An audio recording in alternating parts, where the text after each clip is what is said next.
Hey friends, welcome back to OG Universe. Thank you so much for stopping by and taking a look at this video today. On the turntable, we're looking at the Mcfarlane Toys DC Multiverse, Jim Gordon as Batman from the Endgame Batman storyline. So this is a very different take on Batman. Basically, the storyline kind of follows where Batman and Joker have their final confrontation. They presume that Batman is dead. We need a protector. They kind of give the mantle of Batman from the GCPD to Jim Gordon. He takes that on. He has a tech suit, some weapons. He has the rookie mech suit, which is a phenomenal looking, kind of like a big bunny or bat kind of blue mech suit with sirens on it. It looks really cool. Now this figure, the mech, the rookie, has been made a couple times. It was, I believe, a Build-A-Figure from the DC Classics lineup, where you build a figure. You got this figure as well. So you had an opportunity to get it back then when this initial storyline was released quite a few years ago. Plus, DC Collectibles released a 2-pack with Jim Gordon as Batman in the rookie mech. Now, what was really cool about the rookie mech, it had a compartment where it had Jim Gordon inside already. So it was just kind of like a sculpted piece of the torso, the head that went on there, and it was pretty cool. I think Mcfarlane missed a huge opportunity to make a 2-pack with a mech and this, because man, they do a great job on some of the big figures, the mechs and stuff like that. A little disappointing not to see that. Maybe down the road we're going to see that. There's also a chase variant of this figure, but I doubt if I'll ever see that in my lifetime. But let's take a closer look at the packaging. You do have the standard Mcfarlane kind of box. We do have really nice artwork from Greg Capullo from the Endgame storyline, the Bat logo, all that kind of stuff written on the side, who you get in. Now, what's really setting a precedent for the Multiverse figures is we got a lot of accessories. So we got the trading card, we got a display stand, we got multiple hands, we got thumbs up, pointing hands, open hands, closed fist. Very cool. In addition, you also get a secondary head sculpt. You get Jim Gordon unmasked. So if you want to make your custom Jim Gordon figure in a suit and kind of being that GCPD officer, you have that option. But what I'm thinking, this to me would be an awesome Guy Gardner. Now, we haven't had a Guy Gardner figure. Hopefully we will get one soon down the road. But this would be a nice, different kind of custom head sculpt if you want to put it onto a custom body and make your own Guy Gardner figure. Beautiful sculpted details on this figure. This looks like Greg Capullo's artwork is in my hands right now. I cannot believe how good this is. It is absolutely tremendous. Man. So this is what Mcfarlane Collector Series should be. Accessories, secondary head sculpt. You know, just give us that extra oomph. Forget that trading card stand, which is really not doing it for the collectors, and that added value that this figure has. And I paid $26 for it, where we've seen the Mcfarlane Collector Series in Canada, they're $39. So it's not really a great value when I can get this figure for $26. All the accessories, don't need that trading card stand at all. So let's take a look at his little weapon here you get. So WB does have that mandate about not having handguns, all that kind of stuff. So it's kind of clever that Mcfarlane just added a batarang, a very soft batarang, which you could snip off, and you have a very high-tech looking weapon here for Jim Gordon, excuse me. But yeah, it's a very nicely sculpted, casted in a kind of metallic pearly silver. Really nice, great addition. Let's take a look at the figure. Now, the figure itself is using the young adult body box. So it's using that Dick Grayson, Beast Boy, Kid Flash, Impulse, John Kent body box. And I think it's using it to a really good purpose here. Now, Jim Gordon's not going to be a massively ripped, bulked out Batman kind of physique. He does have that cop body, in that sense, a slimmer body for design purposes. And I think it works really well. Now, there is a couple things I'm not too crazy about this figure. Mcfarlane's really good at sculpted details. Here, there's absolutely nothing except this belt. The belt is cool. A gun should be able to fit in there. Unfortunately, it doesn't. Okay, so you might have to customize that if you really want to go for that look. The straps do look nice. And man, they painted the buckles gold. That is a very nice touch. Thank you so much for that.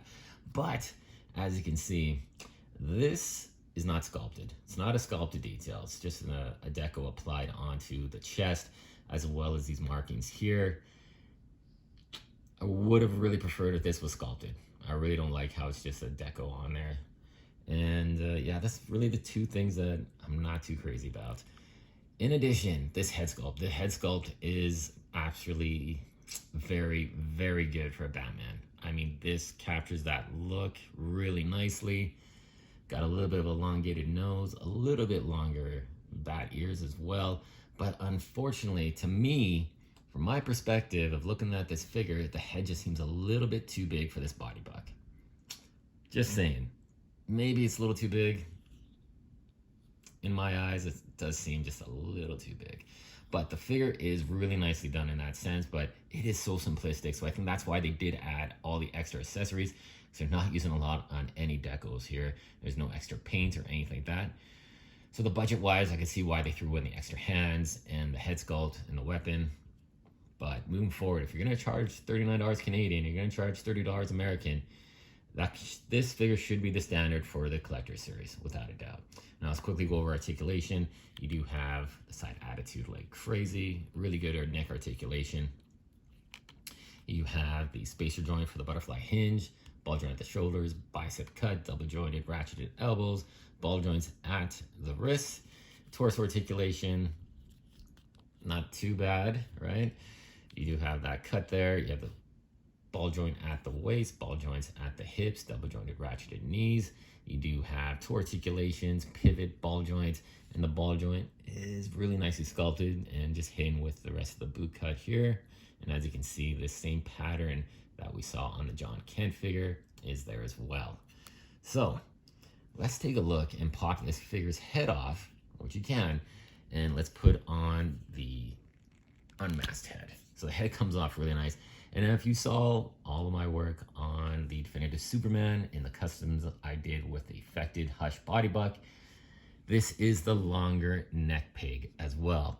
So you do have that extra clearance. Here is a smaller neck peg that was used in that Hush infected body buck. Very small. Big difference between these two, and this is all the way down here. So you're looking at, you're getting a bit of extra height with that taller bald peg. So let's take a look at this head sculpt again, and let's put this on here. So it's the first time I'm trying it, and wow, it is very stiff to get on, but here you go. So it's on now, and man, it does look really good. That neck joint, it's a little bit long, but you know what? It does suit this figure. He does look really nice with that unmasked head. Very cool. I like that quite a bit. Now, is this the head sculpt I'm going to permanently use? Probably not. I think this head sculpt, like I said, it is extremely nice. Very classic. And I think this will look great on some other Batman figures as well. So let's just pop this head back off. And let's put this one on. I think we'll do another video, guys, and we'll take a look at some other head sculpts that we could put onto this Batman. Man, it's a tough hit to get back on. So I'm not boiling popping. It's just kind of, here we go. You know, his ears are all messed up, but they'll go back to normal here. So let's take a look at some other figures in comparison with this Jim Gordon Batman.